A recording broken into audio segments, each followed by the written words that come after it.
கவிதையை இளைய தெய்வம் ஏற்றுவோம் என்ற நாளிலே இசை பாடி போற்றுவோம் இனிய தேவனே.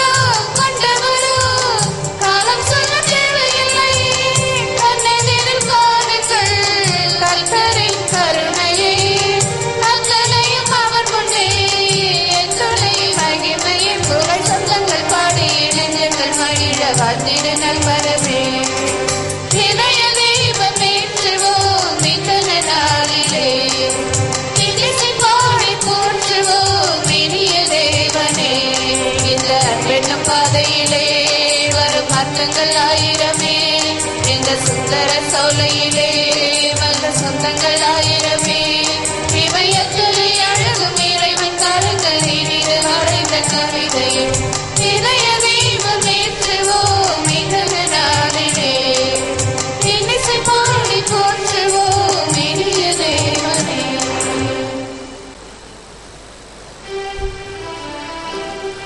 தந்தை மகன் தூய ஆவியின் பெயராலே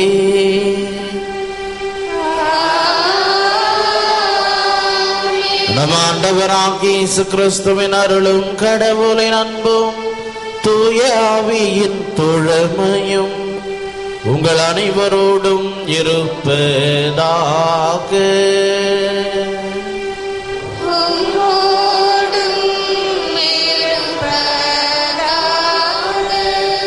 முன்னுரை. நம் மீட்பு நெருங்கி வருகின்றது என்று நம்மை மீட்பின் வாழ்வில் வாழ அழைக்கும் இன்றைய ஞாயிறு வழிபாடு நம்மை இரண்டாம் வருகைக்கு தயாரிக்கிறது. உழைக்க மனமில்லாதவன் எவ்வாறு உண்ணலாகாதோ அதேபோல் இவ்வுலக வாழ்வை முழுமையாக வாழாதவன் மறு உலக வாழ்வை உரிமையாக்கிக் கொள்ள முடியாது. இயேசுவின் பெயருக்காக நாம் ஏற்றுக்கொள்ளும் துன்பங்கள் நெருக்கடிகள் அனைத்தும் நமக்கு வாழ்வை தரும். இயேசுவின் பொருட்டு நாம் மேற்கொள்ளும் அனைத்து செயல்பாடுகளிலும் இறைவன் துணை நின்று வழிநடத்துவார். எனவே நாம் மனம் தளராமல் மன உறுதியோடு வாழ அழைக்கப்படுகிறோம். இன்றைய வழிபாட்டிலே நமது கிறிஸ்துவ வாழ்வு பயனுள்ளதாகவும் பலனுள்ளதாகவும் அமைய அருள் வேண்டி இணைவோம்.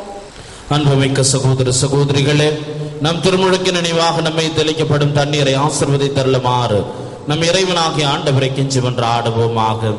அவரை நமக்கு உதவி அளித்து நாம் பெற்றுக்கொண்ட தூய ஆவியிடம் என்று உண்மையுடன் இருக்க நமக்கு அருள்வாராக. என்று வாழ்வெல்லாம் வல்ல இறைவா, உயிரின் ஊற்றும் தூய்மைக்கு தொடக்கமான தண்ணீரின் வழியாக மக்கள் புனிதமடைந்து முடிவற்ற வாழ்வின் கொடையை பெற வேண்டும் என்று திருவுளமானீர். முது புனித நாளாகிய இன்று நாங்கள் இத்தண்ணீரினால் அருட்காவலை பெற விரும்புகிறோம். எனவே ஆண்டவரை மன்றாடுகிறோம், இத்தண்ணீரை ஆசீர்வதித்தருளும். உயிரளிக்கும் அருளின் ஊற்றினையும் புதுப்பித்து இத்தண்ணீரினால் எங்கள் உடலையும் உள்ளத்தையும் தீங்கனைத்திலிருந்தும் காத்தருள்வீராக. இவ்வாறு நாங்கள் தூய உள்ளத்துடன் அணுகி வரவும் முது மீட்பை பெற்றுக்கொள்ளும் தகுதி வர வேண்டும் என்று எங்கள் ஆண்டவராகிய கிறிஸ்து வழியாக மன்றாடுகின்றோம். எல்லாம் வல்ல இறைவா, தண்ணீர் வளம் பெறதில்பட வேண்டும் என்று இறைவாக்கினர் இயேசு வழியாக கற்பித்தீர். இந்த உப்பை பரிவன்புடன் ஆசீர்வதித்தருளுமை தாழ்மையாய் வேண்டுகிறோம். ஆண்டவரே, உப்பு கலந்த இத்தண்ணீர் தெளிக்கப்படும் இடமெல்லாம் தீயோனின் தாக்குதல் அனைத்தும் தோல்வியுற செய்வீராக. மேலும் தூய ஆவி எழுந்தருளி எங்களை இடையராது காத்தருள வேண்டும் என்றும் எங்கள் ஆண்டவராகிய கிறிஸ்து வழியாக மன்றாடுகின்றோம்.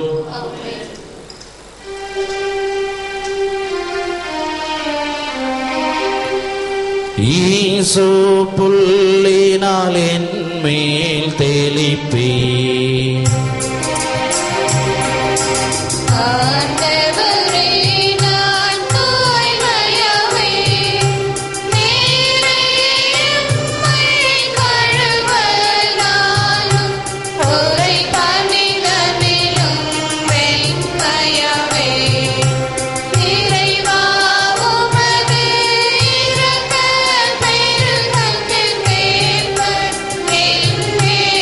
இரக்க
எல்லாம் உள்ள இறைவன் நம் பாவங்களை போக்கி நம்மை தூய்மைப்படுத்துவாராக.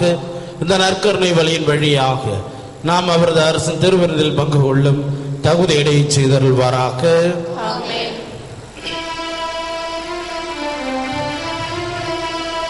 உன்னதங்களிலே இறைவனுக்கு மாட்சிமை உண்டாகுக. உலகினிலே மனத்தவர்க்கு அமைதியும் உண்டாகுக. புகழென்றும் யாவும் உம்மையே வாழ்த்துகின்றோம் இறைவனே. உமக்கு ஆராதனை புரிந்து உம்மை மகிமைப்படுத்துகின்றோம் யாம். உமது மேலாம் மாட்சிமைக்காக உமக்கு நன்றி நல்கின்றோம். ஆண்டவராயும் இறைவனே, இணையில்லாத விண்ணரசே, ஆற்றல் அனைத்தும் கொண்டு இலங்கும் தேவ தந்தை இறைவனே, ஏக மகனாக ஜனித்த ஆண்டவர் இயேசு கிறிஸ்து இறைவனே, ஆண்டவராயும் இறைவனே, இறைவனின் திரு செம்மறியே, தந்தையினின்று நித்தியமாக ஜனித்த இறைவன் மகனே நீர்.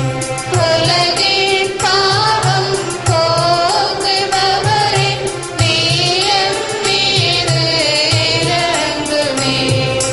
உலகின் பாவம் போக்குபவரே, எம்மன்றாட்டை ஏற்றருளும். தந்தையின் பலத்தில் வீற்றிருப்பவரே, நீர் மீது இரங்குமே. ஏனெனில் இயேசு கிறிஸ்துவே, நீர் ஒருவரே தூயவர், நீர் ஒருவரே ஆண்டவர், நீர் ஒருவரே உன்னதர். பரிசுத்த ஆவியுடன் தந்தை இறைவனின் ஆட்சியில் உள்ளவர் நீரே.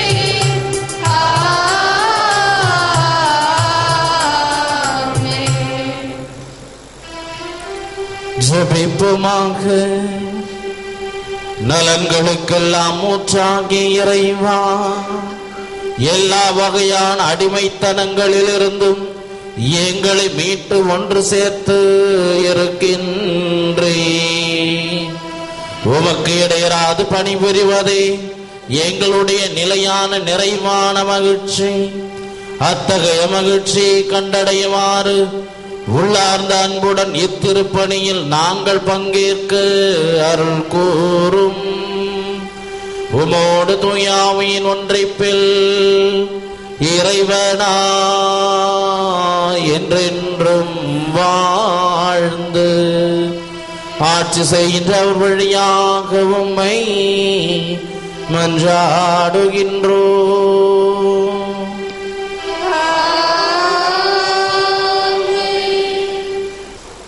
முதல் வாசக முன்னுரை. ஆண்டவரின் பெயருக்கு அஞ்சி நடப்போர் மேல் நீதியின் கதிரவன் எழுந்து வழிநடத்தும் என்றும் நமது தீமையான குணங்களை மருந்திட்டு நன்மையானதாக மாற்றும் என கூறி நம்மை ஆண்டவருக்கு உகழ்ந்த வாழ்க்கை வாழ வழிகாட்டும் முதல் வாசகத்தை கேட்போம். முதல் வாசகம். உங்கள் மேல் நீதியின் கதிரவன் எழுவான். இறைவாக்கினர் மலாக்கிய நூலிலிருந்து வாசகம். அதிகாரம் 4 இறை வார்த்தைகள் 1-2 முடிய. இதோ சூளையைப் போல் எரியும் அந்த நாள் வருகின்றது. அப்போது ஆணவக்காரர், கொடுமை செய்வோர் அனைவரும் அதனுள் போடப்பட்ட சருகாவர்.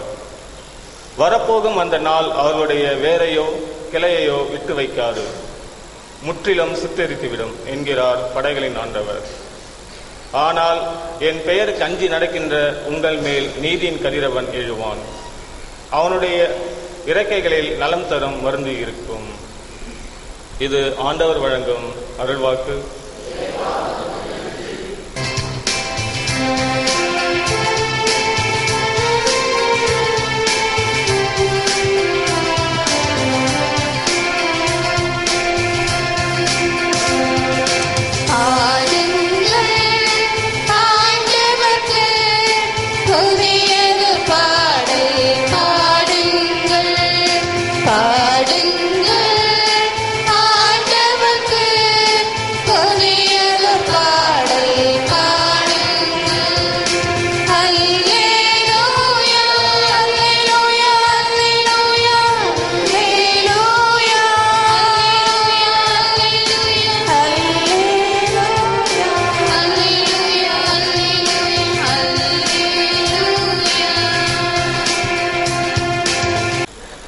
இரண்டாம் வாசக முன்னுரை. தமது உழைப்பால் நமக்கு முன்மாதிரி காட்டி உழைத்து வாழ அறிவுறுத்தும் தூய பவுலடியாரின் இரண்டாம் வாசகத்திற்கு செவிமடுத்து நமது வேலைகளை ஒழுங்காக செய்து இறைவனின் அருள் வரங்களால் நிரப்பப்பட இறையருள் கேட்டு இவ்வாசகத்தை வாழ்வாக்குவோம். இரண்டாம் வாசகம். உழைக்க மனமில்லாத எவரும் உண்ணலாகாது. திருத்தூதர் பவுல் தெசலோனிக்கருக்கு எழுதிய இரண்டாம் திருமுகத்திலிருந்து வாசகம். அதிகாரம் 3, இறை வசனங்கள் 7-12 முடிய. சகோதரர் சகோதரிகளே, எங்களைப் போல் ஒழுகுவது எப்படி என்பது உங்களுக்கே தெரியும். ஏனெனில் உங்களிடையே இருந்தபோது நாங்கள் சோம்பி திரியவில்லை, எவரிடமும் இலவசமாக நாங்கள் உணவருந்தவில்லை.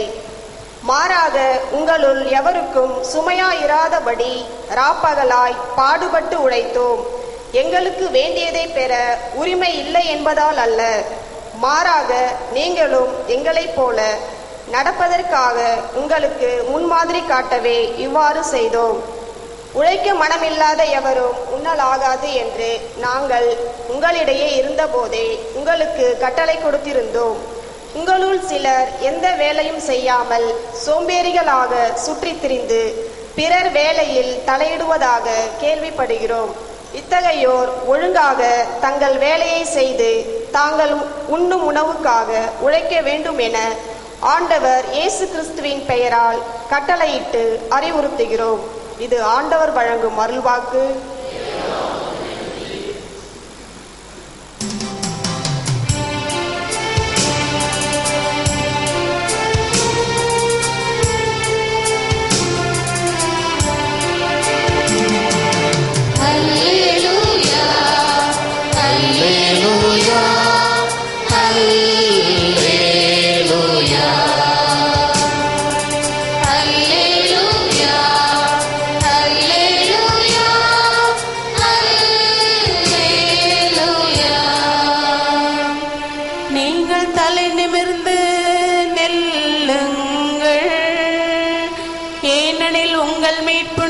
வருகின்றது. அல்லேலூயா, அல்லேலூயா, அல்லேலூயா, அல்லேலூயா.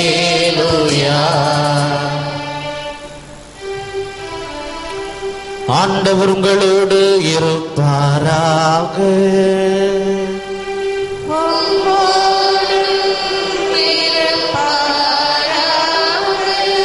லூக்கா எழுதிய நற்செய்தியிலிருந்து வாசகம்.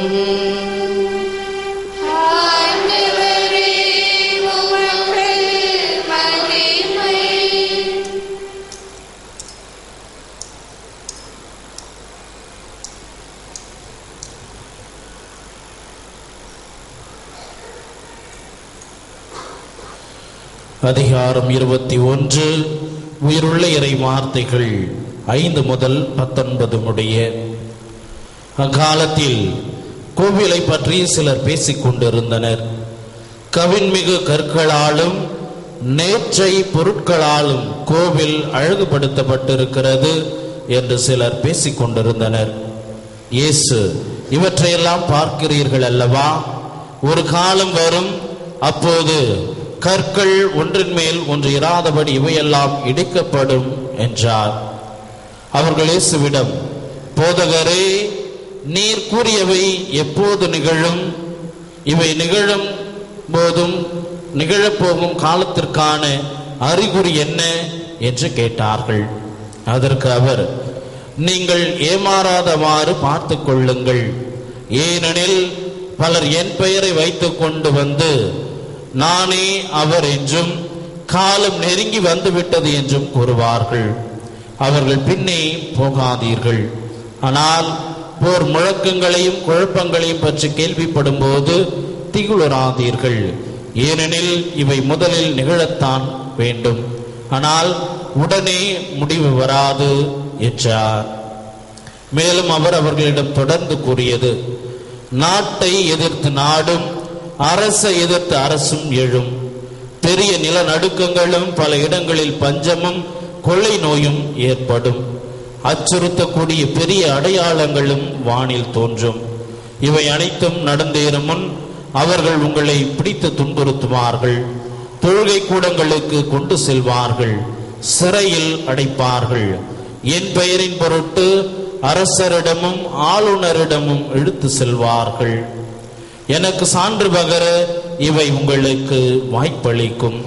அப்போது என்ன பதில் அளிப்பது என முன்னதாகவே நீங்கள் கவலைப்பட வேண்டாம். இதை உங்கள் மனதில் வைத்துக் கொள்ளுங்கள். ஏனெனில் நானே உங்களுக்கு நாவன்மையையும் ஞானத்தையும் கொடுப்பேன். உங்கள் எதிரில் எவராலும் உங்களை எதிர்த்து நிற்கவும் எதிர்த்து பேசவும் முடியாது. ஆனால் உங்கள் பெற்றோரும் சகோதரர் சகோதரிகளும் உறவினர்களும் நண்பர்களும் உங்களை காட்டி கொடுப்பார்கள். உங்களுள் சிலரை கொள்வார்கள். என் பெயரின் பொருட்டு எல்லாரும் உங்களை வெறுப்பார்கள். இருப்பினும் உங்கள் தலைமுடி ஒன்று கூட விழவே விழாது. நீங்கள் மன உறுதியோடு இருந்து உங்கள் வாழ்வை காத்துக் கொள்ளுங்கள் என்றார். இது வாழ்வு தரும் கிறிஸ்துவின் நற்செய்தி.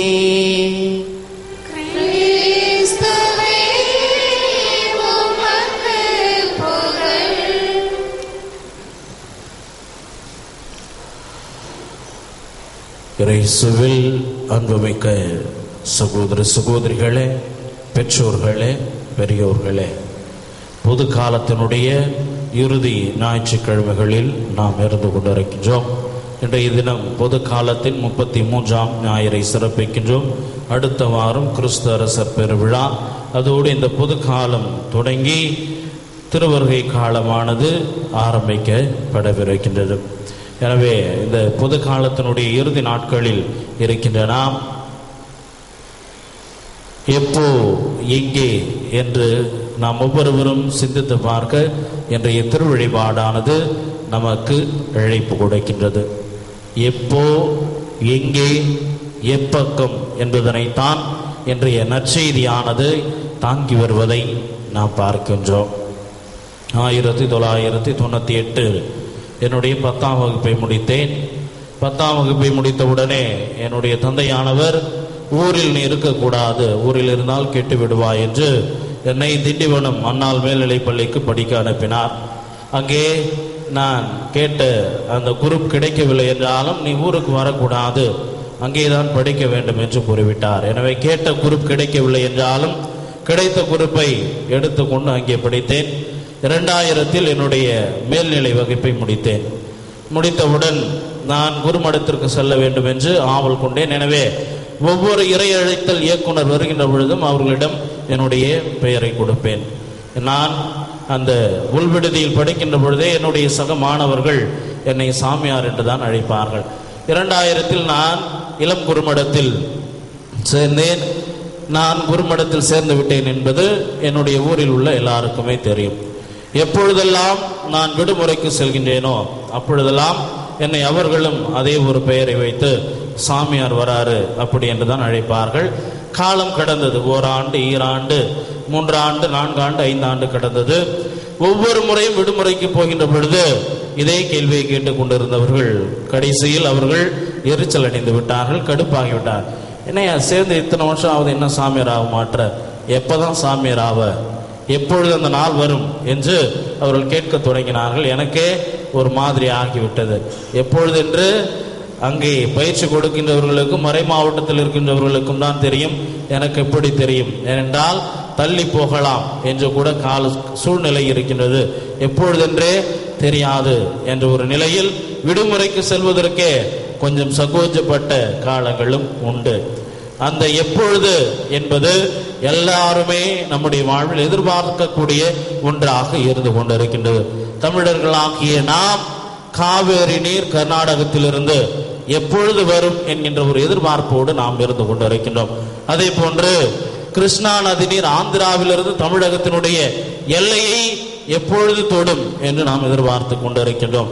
முல்லை பெரியார் அணையிலிருந்து கேரள அரசு எப்பொழுது தண்ணியை திறந்து விடும் என்று நாம் ஆவலோடு எதிர்பார்த்திருக்கின்றவர்களாக இருந்து கொண்டிருக்கின்றோம். தமிழகத்தில் இருக்கின்ற ஒவ்வொருவருக்கும் இது எப்பொழுது நடக்கும் என்ற எதிர்பார்ப்பு நம் மத்தியில் நிலவுவதை நாம் பார்க்கின்றோம்.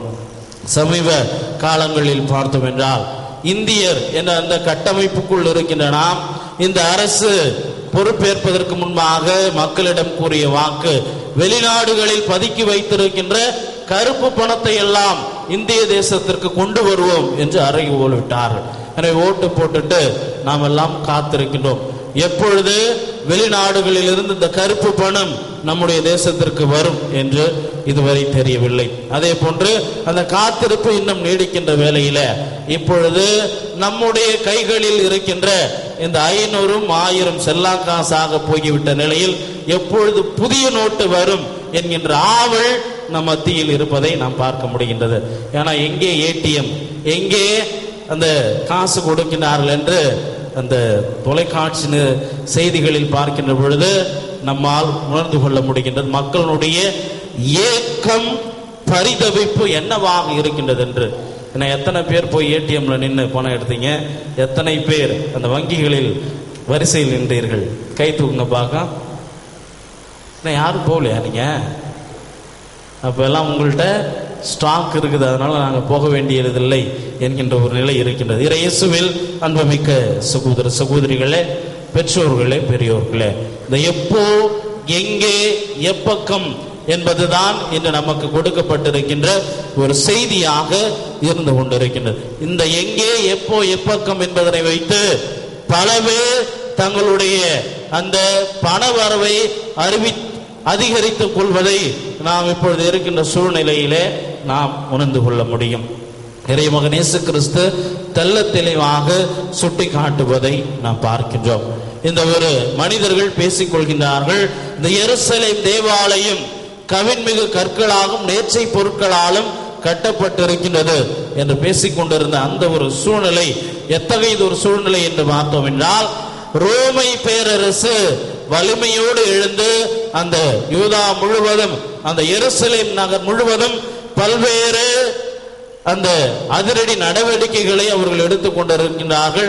மக்களுக்கு எதிரான பல்வேறு அடக்குமுறைகளை அவர்கள் கட்டவிழ்த்து விட்டுக் கொண்டிருந்தார்கள். எனவே அத்தகைய ஒரு சூழ்நிலையில் இந்த எருசலேம் தேவாலயம் எடுக்கப்பட்டு ஒரு கல்லின் மேல் இன்னொரு கல் இல்லாதபடி ஆகின்ற பொழுது இந்த உலகமே அழிந்துவிடும் என்கின்ற ஒரு மனநிலை இந்த யூதர்கள் மத்தியில் இருந்தது. எனவே இத்தகைய ஒரு குழப்பமான ஒரு சூழ்நிலையில் மக்கள் அதிகமான அந்த திணிப்புகளை சந்தித்த வேளையில், ஒருவேளை ரோமை பேரரசன் இந்த கவின்மிகு எருசலேம் தேவாலயத்தை இடித்து விடுவானோ, இந்த உலகமே அழிந்து விடுமோ என்கின்ற ஒரு பரபரப்பு அந்த யூத சமுதாயத்தில் இருந்ததை நாம் உணர முடியும். எனவேதான் அத்தகைய ஒரு சூழ்நிலையில் அவர்களுக்கு வலுவூட்டுகின்ற வண்ணமாக, தெம்பூட்டுகின்ற வண்ணமாக தன்னுடைய 2ஆம் வருகை இருக்கும், ஆனால் அது யாருக்குமே தெரியாது என்பதனை அழுத்தம் திருத்தமாக இறைமகன் இயேசு கிறிஸ்து இன்றைய நற்செய்தியிலே பதிவு செய்கின்றார். 2ஆம் வருகை இருக்கும், ஆனால் அது யாருக்குமே தெரியாது, எனக்கு கூட தெரியாது என்று இறைமகன் இயேசு கிறிஸ்து கூறுகின்றார். வானதூதர்களுக்கும் தெரியாது, ஆனால் ஒருவருக்கு மட்டுமே அது தெரிந்திருக்கின்றது, தந்தையாம் இறைவன் மட்டுமே அதை அறிந்தவராக இருக்கின்றார்.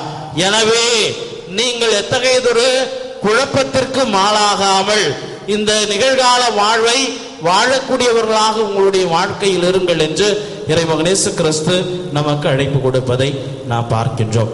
இயேசுவில் அன்புமிக்க சகோதர சகோதரிகளே, ஆனால் இன்று நடந்து கொண்டிருப்பது என்னவென்று பார்த்தோம் என்றால், யாரெல்லாம் எங்கெல்லாம் அந்த காலம் நெருங்கி வந்து விட்டது, உலகம் அழிய போகின்றது, மனம் மாறுங்கள் என்று கூறுகின்றார்களோ அவர்கள் பின்னால் செல்கின்றவர்களாக நாம் இருந்து கொண்டிருப்பதுதான் யதார்த்தமாக இருந்து கொண்டிருக்கிறது.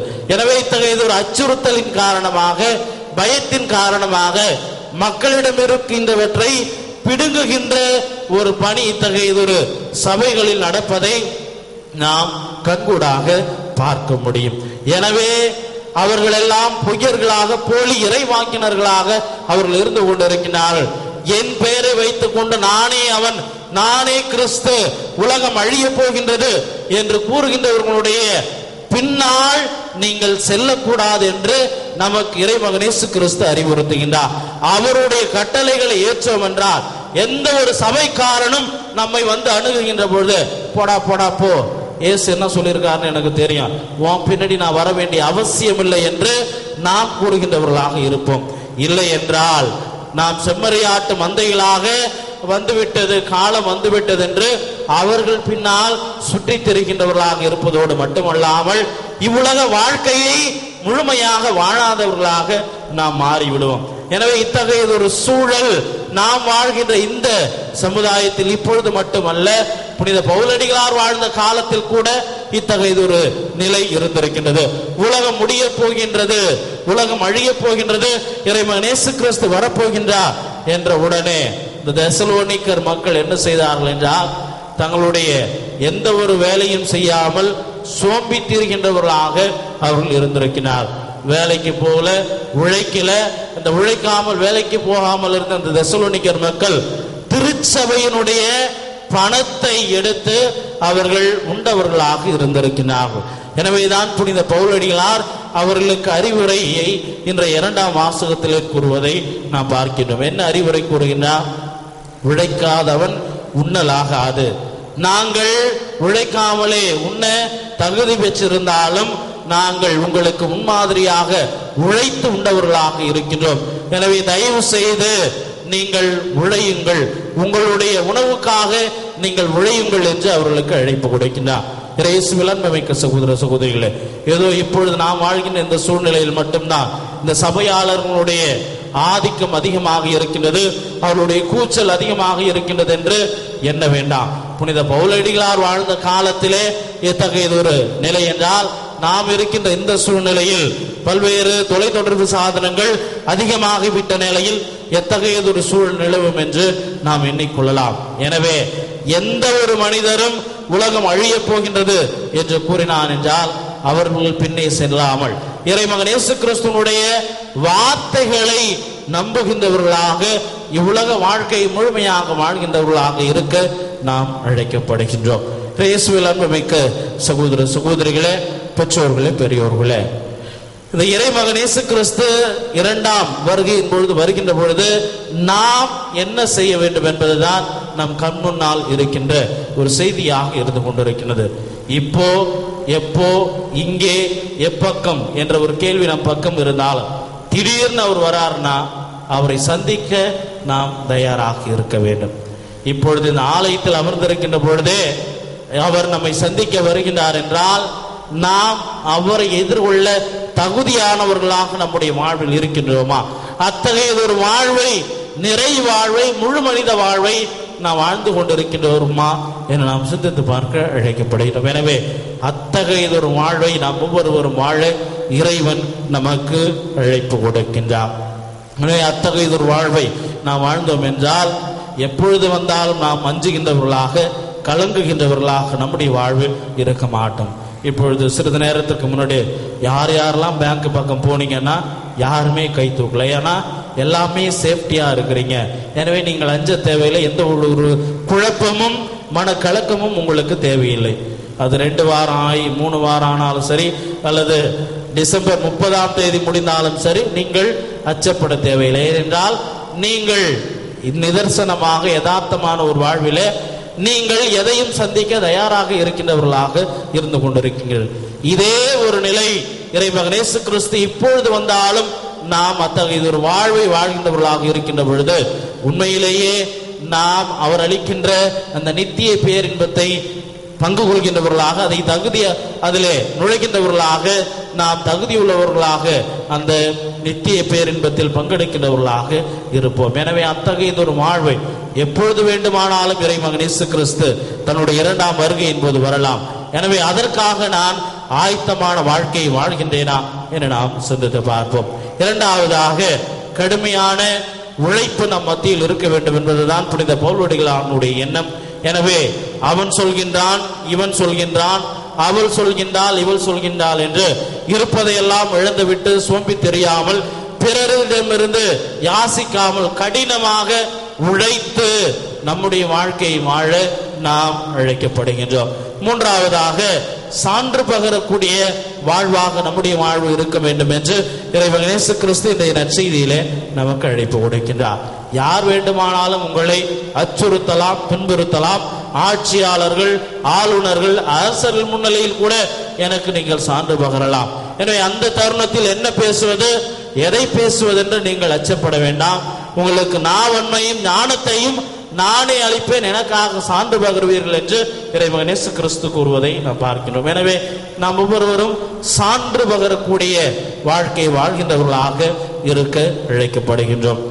இயேசுவில் அன்புமிக்க சகோதர சகோதரிகளே, பெற்றோர்களே, பெரியவர்களே, இறைமகன் இயேசு கிறிஸ்து தெள்ள தெளிவாக குறிப்பிடுவது போல இந்த இரண்டாம் வருகை, உலக முடிவு எப்பொழுது இருக்கும் என்று நமக்கு தெரியாது. தெரியுமா? தெரியாது. ஆனால் நம் ஒவ்வொருவருடைய முடிவும் எப்பொழுது வரும் என்று நமக்கு தெரியும். பிறப்பு என்று ஒன்று இருந்தால் இறப்பு என்று ஒன்று இருக்கின்றது. எனவேதான் கத்தோலிக்க திருச்சபையில் தனி தீர்வை, பொது தீர்வை என்று இரண்டு தீர்வைகள் இருக்கின்றன. இந்த பொது தீர்வு என்பது உலக முடிவிலே நடக்கும். தனி தீர்வை நாம் இறந்தவுடனே நடக்கும். எனவே அந்த தனி தீர்வை நமக்கு எப்பொழுது வேண்டுமானாலும் வரலாம். பொது தீர்வை விட்டு விடுங்கள். உலகம் முடியுதோ இல்லையோ, நம் ஒவ்வொருவருக்கும் நாம் வாழ்கின்ற இந்த வாழ்க்கையிலிருந்து விடுதலை உண்டு என்று நம்பினோம் என்றால், அந்த விடுதலை இறைவன் முன்னிலையில் நாம் கொண்டாட, சிறப்பிக்க, இறைவனோடு சங்கமிக்க நாம் எத்தகைய ஒரு தயாரிப்போடு இந்த மண்ணுலகத்தில் வாழ்ந்து கொண்டு இருக்கின்றோம் என நாம் சிந்தித்து பார்ப்போம். இயேசுவில் அன்புமிக்க சகோதர சகோதரிகளே, அமெரிக்காவிலே பேராயராக இருந்த பேராயர் ஃபுல்டன் ஷீன் ஒரு முறை அறுவை சிகிச்சை செய்து கொண்டு, இதய அறுவை சிகிச்சை செய்து கொண்டு மருத்துவமனை அந்த அறுவை சிகிச்சை அறையிலிருந்து வெளியே வந்தார். அவரை அந்த சர்க்கரை நாற்காலியில் அந்த படுத்திருப்பாங்களே அந்த இதில் வச்சு தள்ளிட்டு வந்தாங்க. அப்பொழுது செய்தியாளர்கள் அவரிடம் பேட்டி கண்டார்கள்.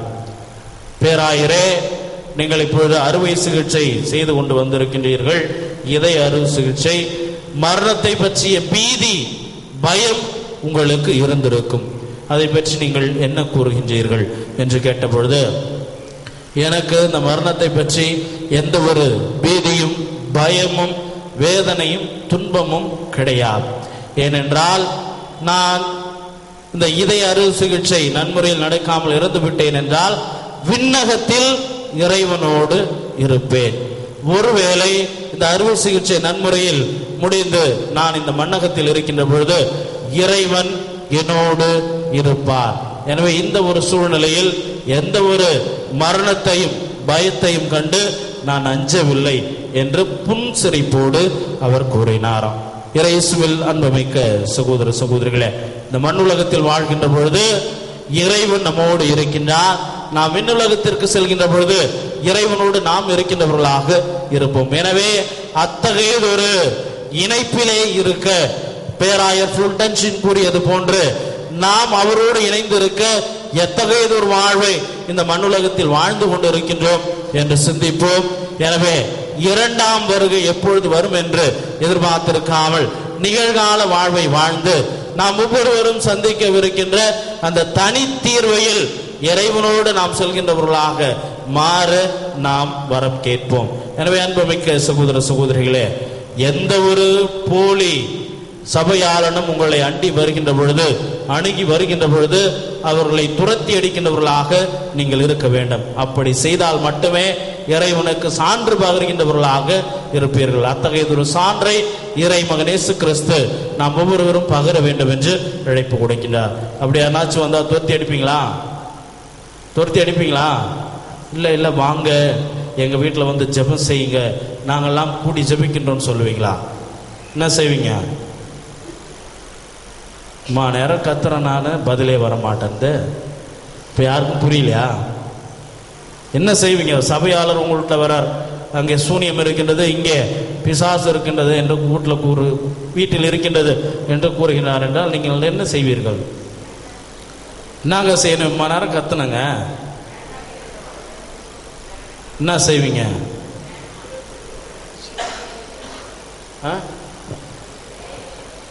சபையாளர்கள் உங்களுடைய வீட்டிற்கு வந்தால் என்ன செய்வீர்கள்? சத்தமா சொல்லுங்க. சபையாளர்கள் உங்களுடைய வீட்டிற்கு வந்தால் என்ன செய்வீர்கள்? நீங்க அவங்களுடைய வீட்டுக்கு மாதாசூரத்தை எடுத்துட்டு போனா அவங்க என்ன சொல்லுவாங்க? உள்ளே வராதே சாத்தானே வெளியே போன்னு சொல்லுவாங்க. அப்ப அவங்க உங்களுடைய வீட்டிற்கு வந்தால் நீங்க என்ன செய்வீங்க? வாயத்தோன்னு சொல்லுங்களா. நீங்க சொல்றது அங்க ஒளிப்பதிவு ஆகணும். சொல்லுங்க. என்ன செய்கின்றவர்களாக இருக்க வேண்டும்? துரத்துகின்றவர்களாக இருக்க வேண்டும், சான்று பகரக்கூடியவர்களாக இருக்க வேண்டும். இறைமகன் இயேசு கிறிஸ்து சொல்லுகின்றார், என்னுடைய பெயரை சொல்லிக்கொண்டு யார் வந்தாலும் அவர்களை நம்பாதீர்கள் என்று கூறுகிறார். எனவே அவர்களை துரத்துகின்றவர்களாக இருக்க, அவருக்கு சான்று பகர்கின்ற மக்களாக இருக்க நாம் முயற்சிப்போம். ஆமேன்.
பொருளாய் நம்புகிறோம்.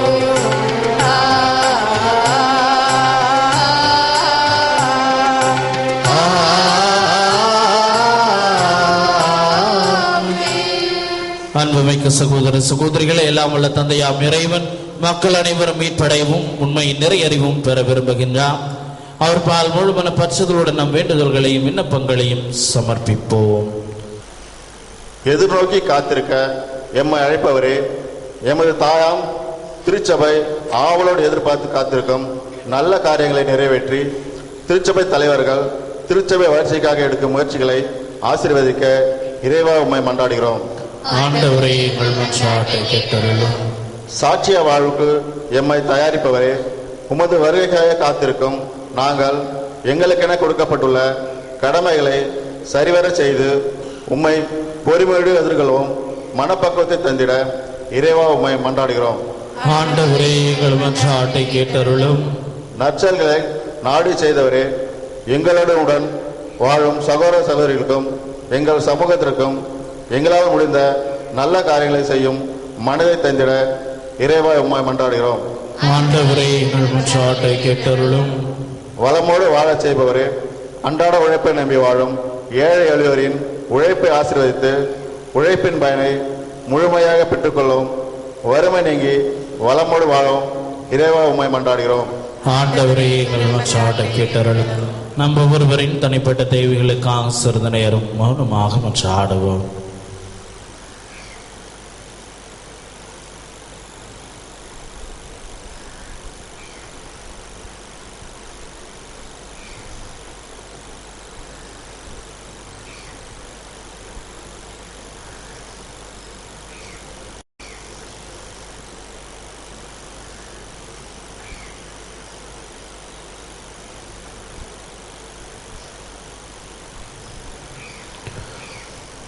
எங்களை படைத்தவரும் பராமரிப்பவரும் பாதுகாப்பவருமான எங்கள் இறைமா, எங்களுடைய இவ்வாழ்வில் போலிகளை கண்டு ஏமாறாதீர்கள் என்ற அறிவுறுத்தலை நாங்கள் ஏற்று போலிகளின் பில் செல்லாமல், அந்த இரண்டாம் வருகை எப்பொழுது வரும் என்று காத்திருக்காமல், நிகழ்கால வாழ்வை உம்முடைய முழுமையான திருவுளத்தை எங்களுடைய வாழ்வில் நிறைவேற்ற தேவையான எல்லா விதமான அருளையும் ஆசிரியையும் தந்து எங்களை வழிநடத்த வேண்டும் என்றும், உம்முடைய போதனையின்படி இம்மண்ணுலக வாழ்வை முழுமையாக நாங்கள் வாழ தேவையான எல்லா விதமான ஆசிர்வாதங்களை எங்கள் ஒவ்வொருவருக்கும் எங்கள் குடும்பத்தாருக்கும் நிறைவாக தந்து நாங்கள் உம்மை பின்தொடர்ந்து வர தேவையான எல்லாவற்றையும் எங்களுக்கு தந்து வழி நடத்துமாறு எங்கள் ஆண்டவராகிய கிறிஸ்து வழியாகவும் எங்கள் தாயுமான வேண்டிய வரங்களை தரும் வில்லியனூர் தன்னை வழியாகவும் உம்மை பார்த்து கெஞ்சி கேட்கின்றோம் எங்கள் நல்ல பிதாவே. ஆமென்.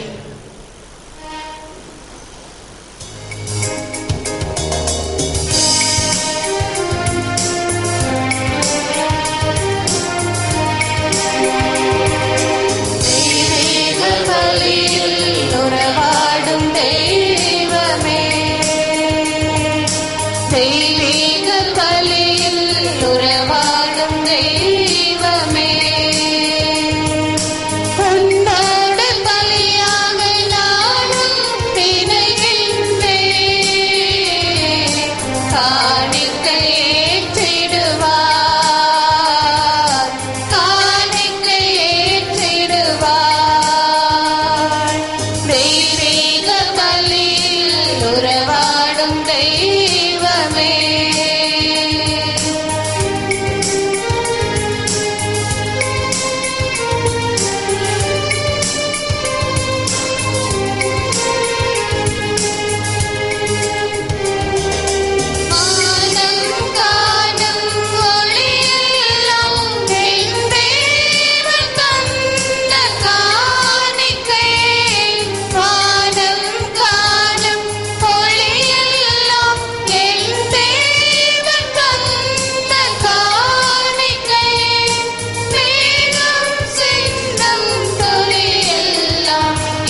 பார்வை காணிக்கை தந்தீரும் மலர் பாதம்.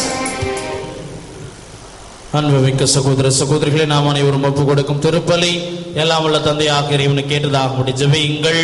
ஆண்டவர் தம் திருப்பெயரின் புகழ்ச்சிக்காகவும் மகிமைக்காகவும் நமது நன்மைக்காகவும் நமது பரிசுத்த தூய்மையான நலனுக்காகவும் உமது கைநீட்சி பலியை ஏற்றுக்கொள்வாராக. பேரிரக்கமுள்ள தந்தையே இறைவா, நீர் எங்களுக்கு அளித்துள்ள பல்வேறு திறமைகளை பயன்படுத்தி நாங்கள் உழைத்து வெற்றி கொண்ட பொருள்கள் சிலவற்றை உம் திருமுன் கொண்டு வந்துள்ளோ. உழைப்பின் மேன்மையை அறிந்துள்ள நீர் இவற்றை ஏற்று நாங்கள் பற்றுறுதியுடன் தொடர்ந்து உழைக்கின்ற வரத்தையும் அதன் பயனாக நிறைவான மகிழ்ச்சியும் எங்களுக்கு தந்தருளும்.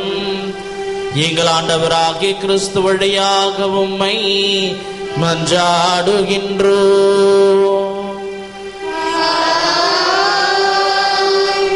ஆண்டவர் உங்களோடு இருப்பாராக.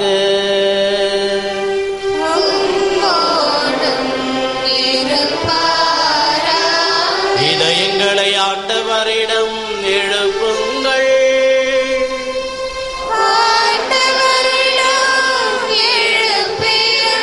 நம் இறைவனாகிய ஆண்டவருக்கு நன்றி கூறுவோம்.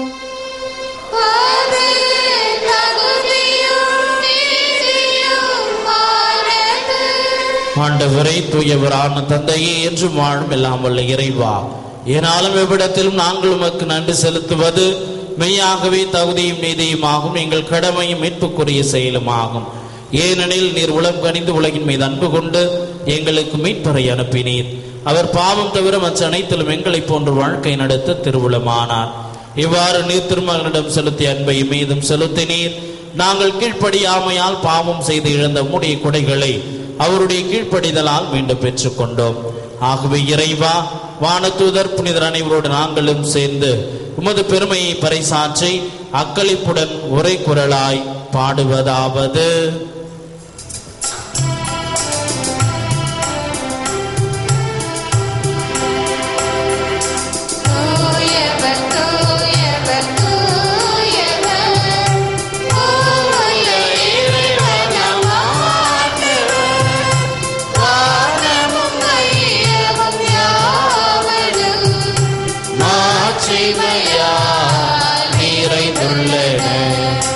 உன்னதங்களிலே ஹோசானா, உன்னதங்களிலே ஹோசானா, ஆண்டவர் திருப்பெயரால் வருபவர் ஆசீர் பெற்றவரே. உன்னதங்களிலே ஹோசானா.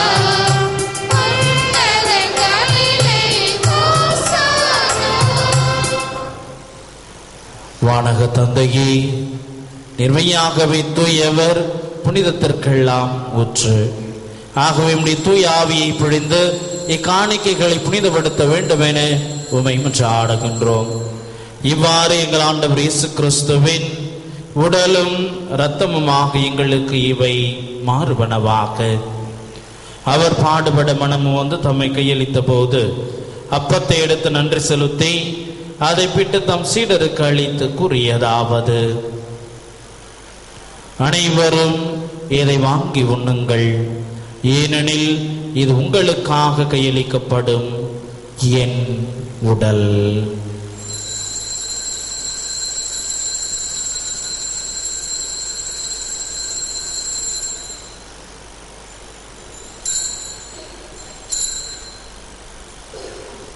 அவ்வண்ணமை உணவருந்திய பின் கிண்ணத்தை எடுத்து நன்றி செலுத்தி தம் சீடருக்கு அளித்து அவர் கூறியதாவது: அனைவரும் இதை வாங்கி பருகுங்கள், ஏனெனில் இது புதிய நித்திய உடன்படிக்கைக்கான என் இரத்தம். இது பாவ மன்னிப்புக்கென்று உங்களுக்காகவும் எல்லாருக்காகவும் சிந்தப்படும். இதை நினைவாக செய்யுங்கள்.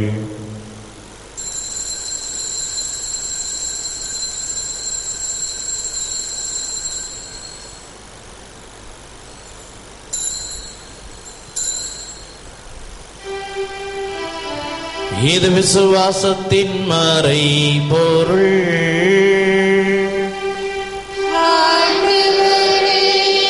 தேவரே வருமளவும் உமது மரணத்தை அறிக்கையிடுகின்றோம், உமது உயிர்ப்பையும் எடுத்துரைக்கின்றோம். ஆகவே இறைவா, நாங்கள் கிறிஸ்துவின் இறப்பையும் உயிர்ப்பையும் நினைவு கூர்ந்து வாழ்வு தரும் அப்பத்தை மீட்பளிக்கும் கிண்ணத்தை உமக்கு ஒப்புக் கொடுக்கின்றோம். உம் திருமுன் என்று ஊழியம் புரிய தகுந்தவர்களை நீங்கள் ஏற்றுக்கொண்டீர். எனவே உமக்கு நன்றி செலுத்துகின்றோம். மேலும் கிறிஸ்துவின் உடலிலும் இரத்தத்திலும் பங்கு கொள்ளும் எங்களை தூய ஆவி ஒன்று சேர்க்க வேண்டும் என உம்மை தாழ்மையுடன் மன்றாடுகின்றோம். இறைவா, உலகெங்கும் பரவி இருக்கும் அது திருச்சபையை சிறப்பாக எங்கள் திருத்தந்தை பிரான்சிஸ், எங்கள் பேராயர் ஆனந்தராயர், இணை ஆயர்கள், திருப்பணியாளர்கள், துறவியர், பொதுநிலையினர், உமக்கு சொந்தமான மக்கள் ஆகிய அனைவரையும் நினைவு கூர்ந்தருளும். எங்கள் அனைவரையும் அன்பின் நிறைவை அடைய செய்தருளும். தந்தையே, இந்த பலியை தங்களுடைய இல்லங்களில் இருந்து இணையதளத்தின் வழியாம் தொலைக்காட்சியின் வழியாம் கண்டு ஜெபித்துக் கொண்டிருக்கின்ற நம்முடைய பிள்ளைகள் ஒவ்வொருவரையும் நிறைவாக ஆசீர்வதிக்க என்று ஆடுகின்றோம். இந்த வழியின் வழியாக அவர்கள் வேண்டி விரும்பி கேட்கின்ற எல்லா வளங்களையும் நலன்களையும் ஆசீர்வாதங்களையும் நம்முடைய மக்களுக்கு நீதாமை நிறைவாக பொழிந்து அவர்களை கரம் பிடித்து வழிநடத்துமாறுமை என்று ஆடுகின்றோம். மேலும் உயிர்த்தெழும் நம்பிக்கையுடன் இருந்து போன எங்கள் சகோதர சகோதரிகளையும் சிறப்பாக இந்த திருப்பலியில் நாங்கள் நினைவு கூர்ந்து கொண்டிருக்கின்ற எங்கள் பெற்றோர், உற்றார், உறவினர், உடன் பிறந்தோர், நண்பர்கள், இன்னும் யாரும் நினையாத ஆன்மாக்கள் ஆகிய அனைவரையும் நினைவு கூர்ந்து ஒளிமிக்கவும் திருமணம் ஏற்றுக்கொள்ளும். எங்கள் அனைவர் மீதும் இரக்கமாயிரும். இறைவனின் கன்னித்தாயான மாட்சிமை மிக்க வேண்டிய வரங்களை தரும் வில்லியனூர் லூர்து அன்னை, அவருடைய கணவர் புனித சூசையப்பர், புனித அப்போஸ்தலர், இவ்வுலகில் உமக்கு உகந்தவராய் இருந்தவர் ஆகிய புனிதர் அனைவருடனும் நாங்கள் நிலையான வாழ்வில் தோழ்மை கொண்டு உம் திருமகன் இயேசு கிறிஸ்து வழியாக உம்மை புகழ்ந்தேத்தும் வரமருள உம்மை மன்றாடுகின்றோம். இவர் வழியாக இவரோடு இவரில் எல்லாம் வல்ல இறைவனாகிய தந்தையே, தூய ஆவியின் ஒன்றைப்பில் எல்லா புகழும் மாற்றியும் என்றென்றும் உமக்கு உரியதே.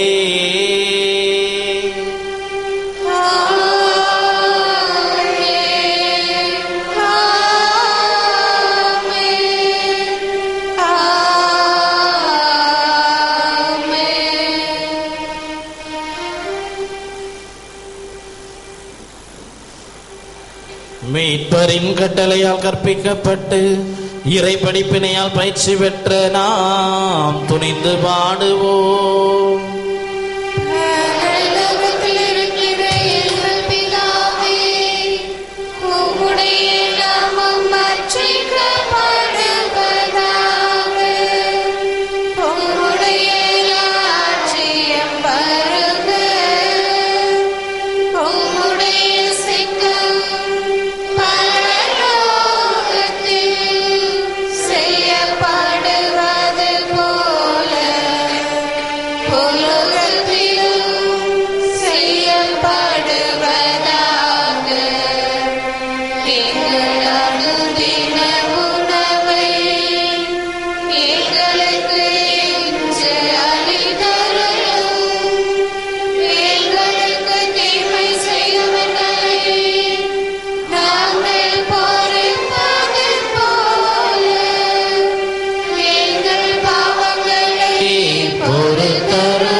சோதனையில் விழவிடாதேயும் தீமையிலிருந்து எங்களை ரட்சித்தரும். ஆண்டவரை தீமை அனைத்திலிருந்தும் எங்களை விடுவித்து எங்கள் வாழ்நாளில் அமைதியை கனிவுடன் அருள உம்மை மன்றாடுகின்றோம். உமது இரக்கத்தின் உதவியால் நாங்கள் பாவத்திலிருந்து எப்போதும் விடுதலை பெற்று யாதொரு கலக்கமுமின்றி நலமாயிருப்போமாக. நாங்கள் நம்பியிருக்கும் பேரின்ப வாழ்வையும் எமைப்பராக இயேசு கிறிஸ்துவின் வருகையையும் மகிழ்ச்சியுடன் எதிர்பார்த்திருக்கின்றோம். அரசும் வல்லமையும்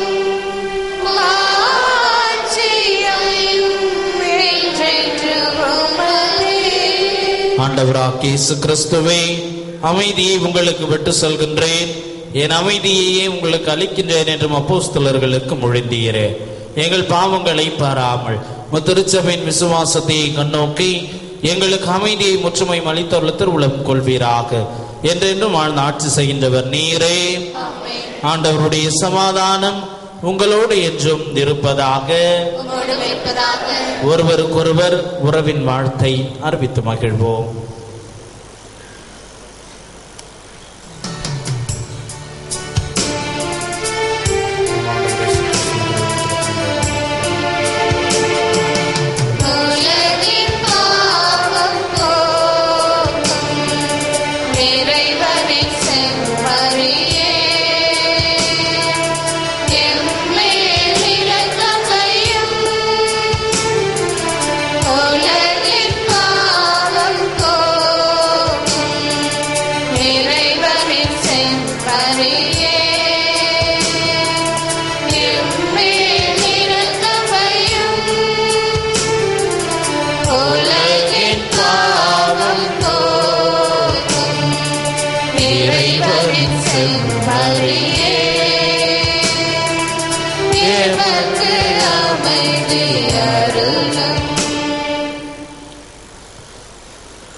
இதோ இறைவனின் செம்மறி, இவரை உலகின் பாவங்களை போக்குகின்றவர். இந்த செம்மறியின் விருந்துக்கு அழைக்க பெற்றுள்ள நாம் ஒவ்வொருவரும் பெயர் பெற்றோர். ஆண்டவரே, தேவரீர் என் உள்ளத்தில் எழுந்தருளி வர நான் தகுதியற்றவள். ஆனால் ஒரு வார்த்தை மட்டும் சொல்லியருளும், எனது ஆன்மா குணமடையும். கிறிஸ்துவின் திருவுளம் திருத்தம் நம்மை காத்த முடிவில்லா வாழ்வளிப்பதாக. ஆமென்.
நன்றி கூறி மன்றாடுவோமாக.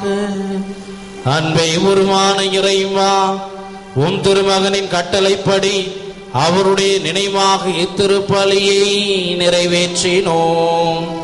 இன்று உம்மிடமிருந்து நாங்கள் பெற்றுக்கொண்ட கொடைகளுக்காக உமக்கு நன்றி கூறுகின்றோம். இவற்றின் ஆற்றலால் கிறிஸ்துவை பின்பற்றி நாங்கள் உம்மையும் எம் சகோதரர் சகோதரிகளையும் அன்பு செய்ய துணை செய்யும். எங்கள் ஆண்டவராகிய கிறிஸ்து வழியாக உம்மை மன்றாடுகின்றோம்.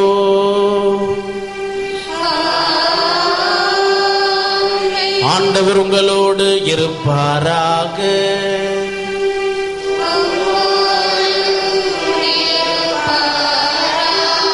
எல்லாம் வல்ல இறைவன் தந்தை மகன் தூயாவே உங்களை ஆசீர்வதிப்பாராக. சென்று வாழுங்கள், திருப்பலி நிறைவேறிற்று.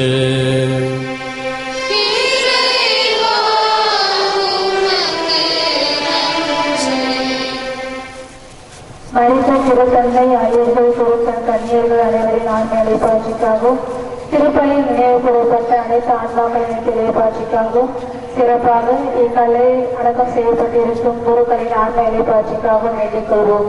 பரலோகத்தில் இருக்கிற எங்கள் பிதாவே, உடைய நாமம் அர்ச்சிக்கப்படுவதாக, உடைய ராஜ்யம் வருக, உடைய சித்தம் பரலோகத்தில் செய்யப்படுவது போல பூலோகத்திலும் செய்யப்படுவதாக.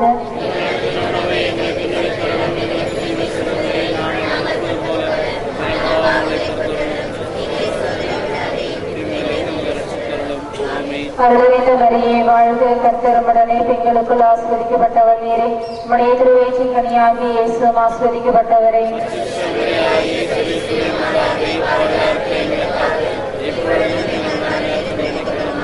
அருள்நிறைந்த மரியே வாழ்க, கர்த்தர் உம்முடனே, பெண்களுக்குள் ஆசீர்வதிக்கப்பட்டவர் நீரே, உம்முடைய திருவயிற்றின் கனியாகிய இயேசுவும் ஆசீர்வதிக்கப்பட்டவரே.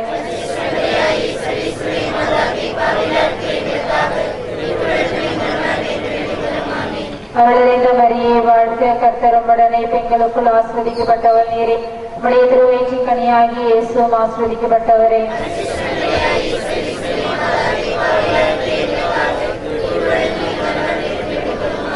அருள்நிறைந்த மரியே வாழ்க, கர்த்தர் உம்முடனே, பெண்களுக்குள் ஆசீர்வதிக்கப்பட்டவர் நீரே, உம்முடைய திருவயிற்றின் கனியாகிய இயேசுவும் ஆசீர்வதிக்கப்பட்டவரே.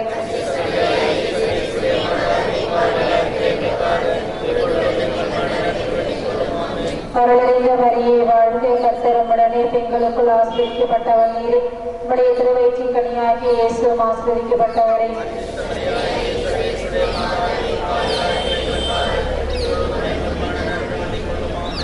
அருள்நிறைந்த மரியே வாழ்க, கர்த்தர் உம்முடனே, பெண்களுக்குள் ஆசீர்வதிக்கப்பட்டவர் நீரே, உம்முடைய திருவயிற்றின் கனியாகிய இயேசுவும் ஆசீர்வதிக்கப்பட்டவரே.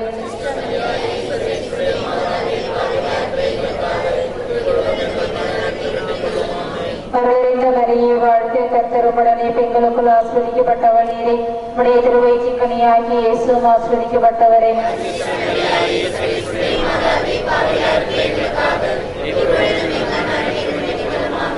அருள்நிறைந்த மரியே வாழ்க, கர்த்தர் உம்முடனே, பெண்களுக்குள் ஆசீர்வதிக்கப்பட்டவர் நீரே, உம்முடைய திருவயிற்றின் கனியாகிய இயேசுவும் ஆசீர்வதிக்கப்பட்டவரே.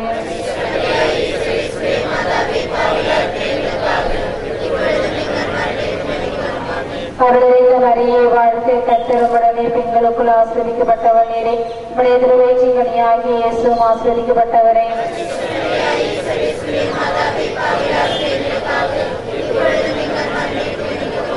அருள்நிறைந்த மரியே வாழ்க, கர்த்தர் உம்முடனே, பெண்களுக்குள் ஆசீர்வதிக்கப்பட்டவர் நீரே, உம்முடைய திருவயிற்றின் கனியாகிய இயேசுவும் ஆசீர்வதிக்கப்பட்டவரே.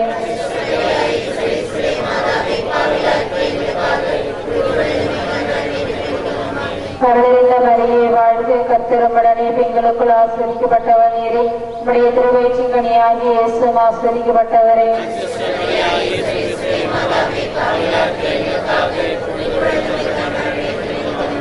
பிதாவுக்கு சுதனுக்கு பரிசுத்த ஆவிக்கு மகிமை உண்டாவதாக. இறந்து வாழ்வு ஒளி பெறுக, அவர் இறைவாவும் இடம் வந்தடைய. இறந்தோர் வாழ்வு ஒளி பெறுக, அவர் இறைவா